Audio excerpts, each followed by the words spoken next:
Si uno tuvo un encuentro con Dios, no hay que convencer a nadie. Si a mí me tienen que convencer para que yo vaya a ver un partido de fútbol, lo más probable es que no me guste el fútbol. No me pegó, qué sé yo. O sea, no hay que convencer a un fanático para que vaya a ver a su equipo. No hay que convencer a un fanático para que vaya a ver a su cantante predilecto. Y todo esto de darle a la gente lo que quiere es solamente darle un encuentro emocional con el hombre, cuando lo que realmente necesitaban era un reencuentro real con Dios. Entonces, cuando uno se encuentra real con Dios, no hace falta seguir a nadie.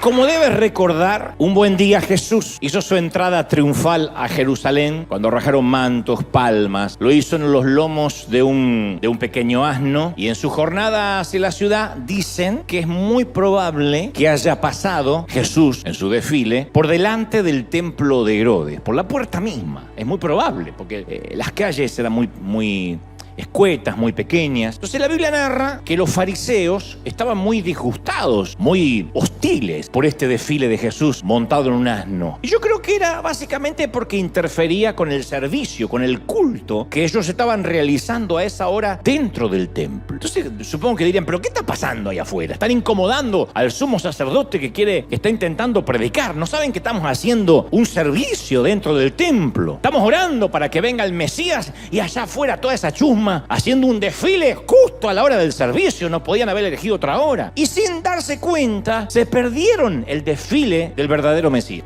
O sea, ellos estaban dentro esperando al Mesías, y él estaba en la ciudad y ellos lo ignoraron. El Mesías, qué ironía, ¿no?, pasó junto a la puerta del templo cuando ellos estaban dentro del templo orando por su llegada. Pero el problema radicaba en que, como te he contado varias veces, que quizá este no era el tipo de Mesías que estaban esperando. Si él hubiese, no sé, imagino, arribado sobre el lomo de un encabritado semental blanco o en un carruaje real con una falange de soldados que lo precedieran, dirían, puede ser que este sea el Mesías que estamos esperando. Pero yo estaba más interesados en un Mesías, en un Salvador que rompiera la esclavitud, el yugo de la esclavitud romana, que un Mesías que terminara con la esclavitud espiritual. Así que que venía en un burrito no llamó la atención a nadie. Y mi mayor temor, arranco de lleno así, para ya meternos en lo que creo Dios me dijo que te diga, mi mayor temor es que hoy en día nos pase algo similar. Que estemos dentro del templo, dentro de un edificio cada domingo, esperando su presencia, y no nos demos cuenta que su presencia pasa por la vereda.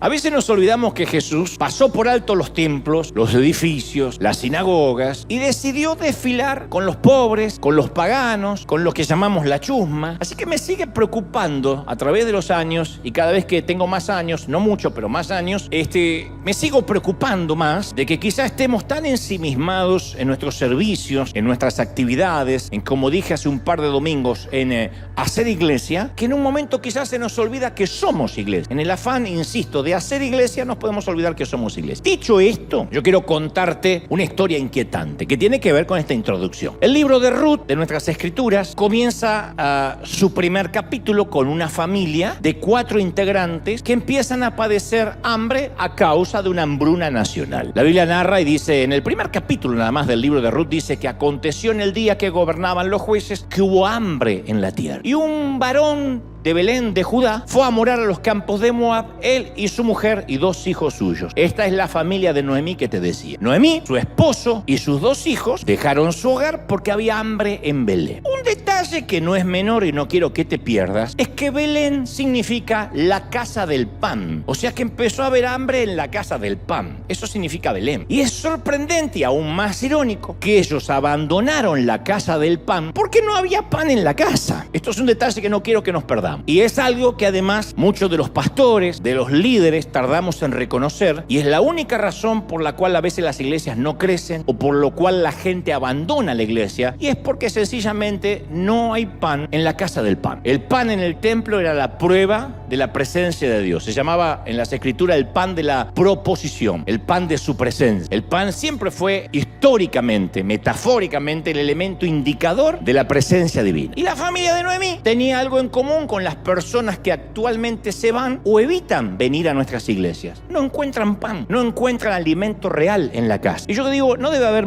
algo más frustrante, y lo he vivido muchos años, Estuve de ese lado como decimos en mi país, estuve de ese lado del mostrador muchas veces, de ese lado del escritorio. No debe haber más frustrante que levantarse un domingo temprano, alistar a los chicos a las apuradas, hacer de cuenta que nos olvidamos de la suegra, bueno, todo lo que uno hace por la mañana, reunir a la familia, viajar a veces 1 hora, 2 horas, me consta que aquí algunos viajan 3 horas o más, en un bus, en un camión, en el automóvil, en el mejor de los casos, ir a un sitio donde vamos con mucha hambruna y salir con la misma hambruna con la que entramos. No hay nada más frustrante que eso. ¿Para qué uno se congregaría si uno viene a la iglesia y sale con el mismo hambre con el que entró? Y no debe haber nada peor, digo, también que abrir un restaurante y solo ofrecer un menú vistoso, pero nunca hay comida para ordenar. Entonces podemos llegar a cometer el error de ser la iglesia que abre al público cada semana, pero que tiene la cocina vacía, que la tiene fría, que la tiene abandonada. Pero eso no es lo más grave, porque en un restaurante podrían colocar un cartel que dice: lo sentimos, nuestra cocina está cerrada o está averiada, no podemos por hoy ofrecer ningún tipo de alimento, solo bebidas. A veces pasa. A mí me ha sucedido en algún viaje que contaba con comer en el restaurante del hotel y me alertan de que cerraron la cocina, ya sea porque llegamos tarde, porque no está funcionando. Eso es, te contraria, pero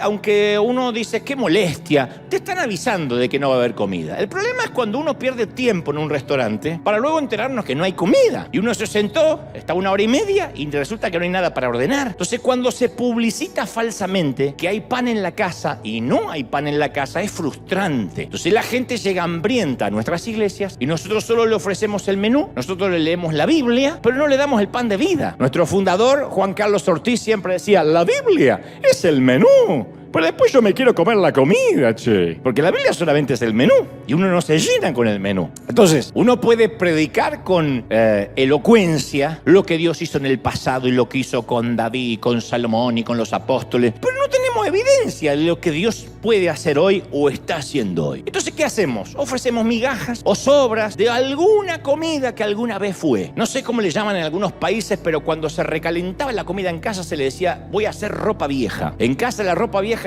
nunca supimos cuál era la comida original, nunca, porque siempre había sobra de la sobra de la sobra de la sobra. Y como yo vengo de una generación que todo tenía que durar, mamá decía: hasta que no se coman la sobra de lo que yo cociné hace 3 meses y medio, no van a comer algo fresco. Así que comíamos unas cosas espantosas, a veces se movían solas, tenían vida. Era la sobra de la sobra de la sobra. Imagínate, si llegas a la iglesia y te empiezan a predicar de la sobra de la sobra de la sobra de la sobra, de lo que sobró de alguna comida que alguna vez estuvo caliente, ¿no? Entonces, de hecho, hacemos esto porque tenemos la tendencia de poner un velo para disimular, de la misma manera que Moisés mantenía un velo sobre su rostro después de que el brillo de la gloria de Dios ya le había desaparecido. Para los que no conocen la historia, Moisés sube al monte, le brilla el rostro, baja con el rostro brilloso, de modo que la gente no lo podía ver. La gloria se le imantó. La esposa diría: qué pena dormir con este hombre, es como dormir con una luciérnaga, porque imagínense, apagaba la luz del velador y seguía iluminando la habitación. Pero él se pone un velo para no molestar. Entonces decía: ¿por qué tiene un velo, Moisés? Sí, porque está brillando. Pero en un momento dejó de brillar el rostro. Una mañana se levantó a afeitarse y ya el rostro no le brillaba. Y entonces él, dice Hebreos, no tuvo el valor para decir: miren, muchachos, ya me pueden mirar, ya no me brilla el rostro. No, siguió dejándose el velo como diciendo: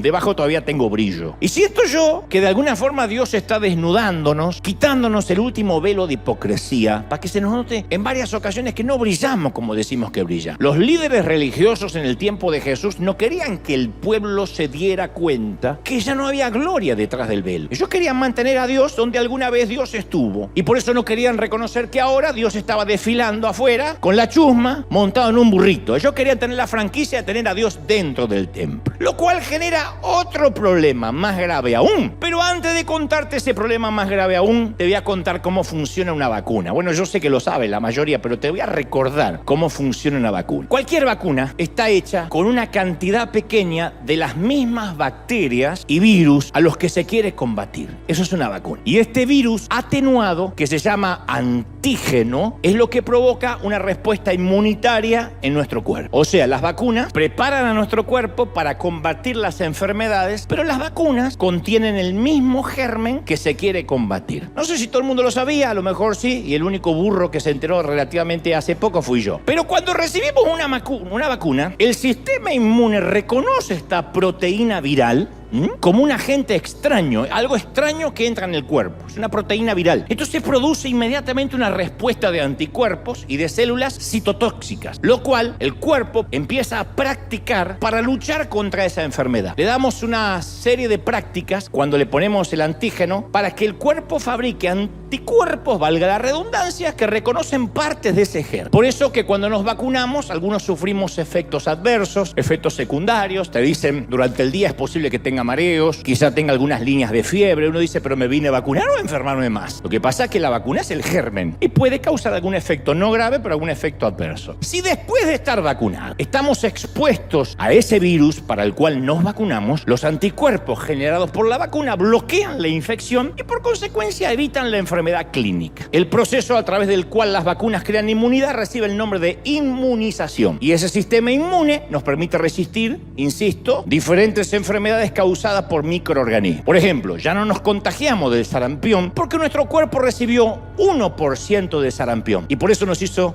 inmune. Me mira medio raro, pues ¿me expliqué? Nos dieron 1% de sarampión. Si uno quiere ser inmune a la suegra, tienen que ponerte 1% de suegra. Ahora, siguiendo esta línea del relato y del pensamiento, imagínate lo que sucede cuando la gente llega a nuestras iglesias y le damos 99% de experiencia humana y 1% de Dios. Cuando le damos a la gente solo un poquito de Dios, ¿qué es lo que pasa? Lo vacunamos contra Dios. Al tener 1% de Dios, como cuando nos dieron 1% de sarampión, si uno se encuentra con 100% de Dios, ¿qué te digo 100%? 90% de Dios.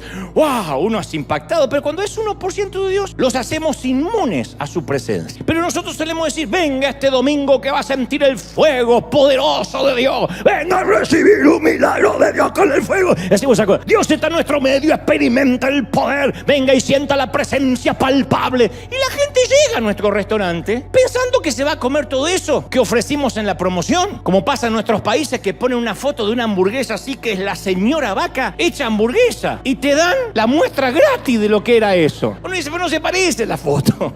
Parece que lo que te dan es la nieta de la foto. Así que ni la hija llega a ser. Pero uno viene por lo que prometemos. La gente llega por lo que prometemos. Y la gente llega. Estoy hablando del inconverso, el católico practicante. Estoy hablando del judío ortodoxo, que finalmente llega y solo nos ve gritar, nos ve sudar, que nos agarra la chiripiorca, nos ve pidiéndole repetir, dígale que está a su lado, Dios está aquí, dígale que está a su lado, la presencia está en ti, dígale que está a su lado, ahora volteate atrás, hermano, dile, la presencia está contigo, ahora di conmigo, este es el mes, este es el mes, este es el mes, este es el mes, este es el mes, vamos a decretar milagro, diga conmigo, vamos a decretar milagro. Entonces la gente dice, yo fui, me hicieron repetir como loro, hice lo que me pidieron que hiciera. Le tuve que hablar a uno con cara de limón toda la mañana y salí igual. ¿Y pero qué viste? ¿Qué sé yo? Un tipo gritando, pero después salí tan hambriento como cuando llegué. O sea, ¿había algo de Dios? Sí, pero 1% de Dios. Mencionaban a Dios. ¿Y qué hace eso? Lo vacuna. La gente viene a la casa del pan para descubrir que ahí va más presencia humana y muy poca presencia de Dios. Eso es lo que siempre me ha preocupado a través de la historia, de la vida. A veces me toca publicar nuestra gira, la gira que me toca hacer ahora, que dicho sea de paso, semana que viene voy a estar en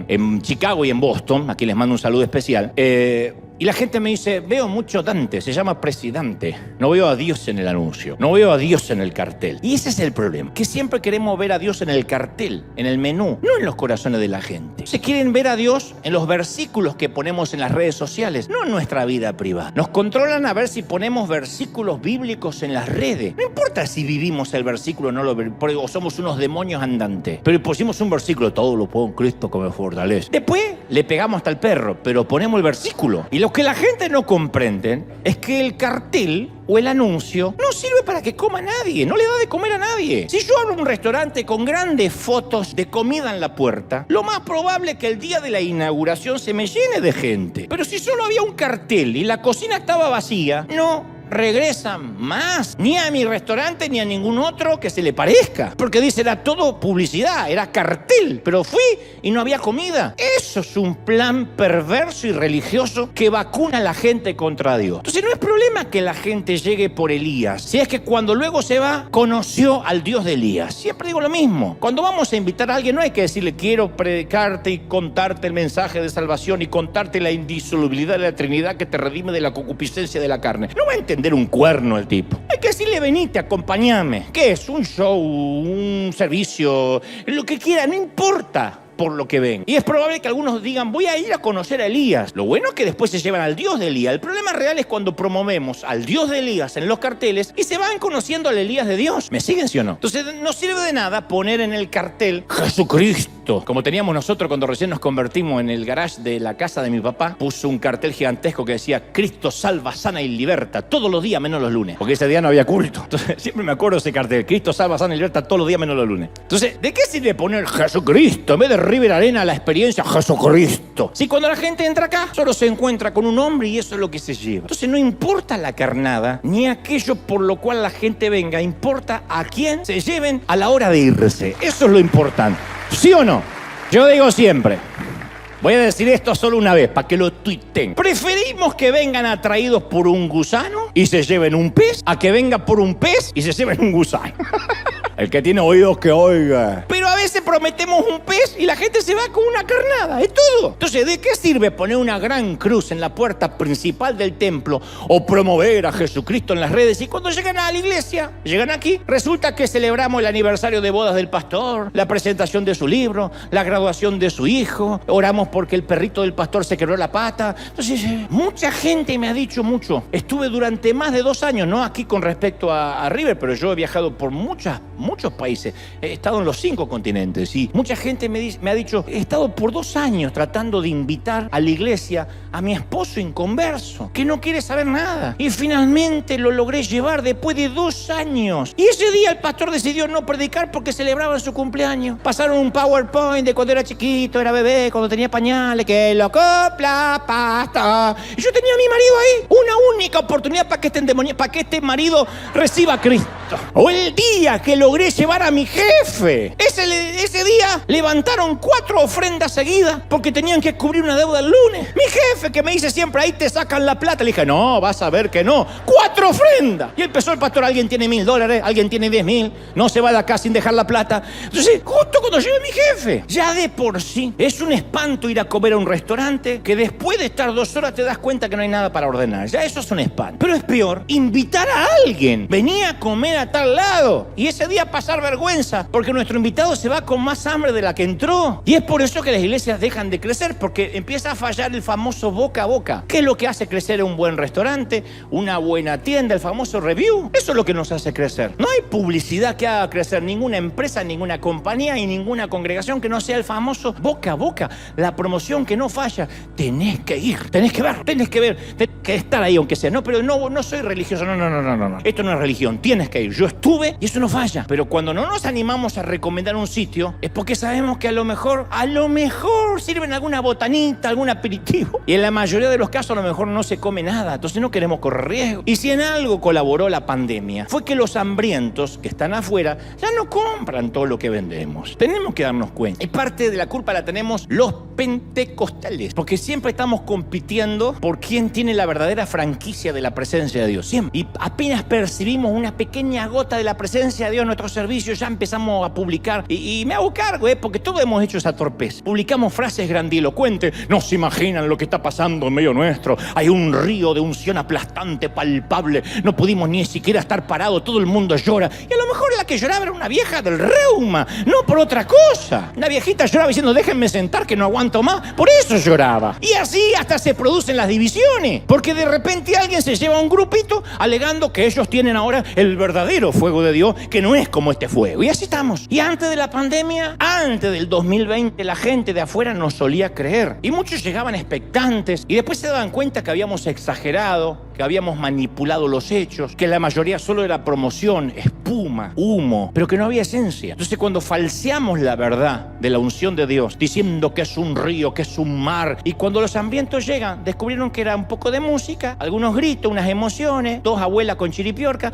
y ya. Y hemos construido grandes puentes sobre cauces secos. Hemos construido grandes puentes sobre canales secos. Le hemos dicho a la gente, hay pan en la casa, y ellos han venido para darse cuenta que no había, la mayoría de las veces, comida de verdad. Pero siempre estamos intentando atraer a la gente con gracia barata y un avivamiento sin costo. Y entonces, en lugar de convertirlos, ¿qué logramos? Un montón de convencidos que a lo mucho duran un mes. Porque alguien que no tuvo un encuentro real con Dios se convence, por mucho que lo llamemos 5 veces a la semana. Me dicen a mí, mis amigos, colegas, me dicen, pero ustedes no hacen seguimiento de la gente, hay que llamarlo por teléfono para rematar la venta. Viste que vas a la iglesia iglesia y lo primero que te toman los datos, el social, todo. No sabes si te agarró la migra o la iglesia. No sabes. Los datos.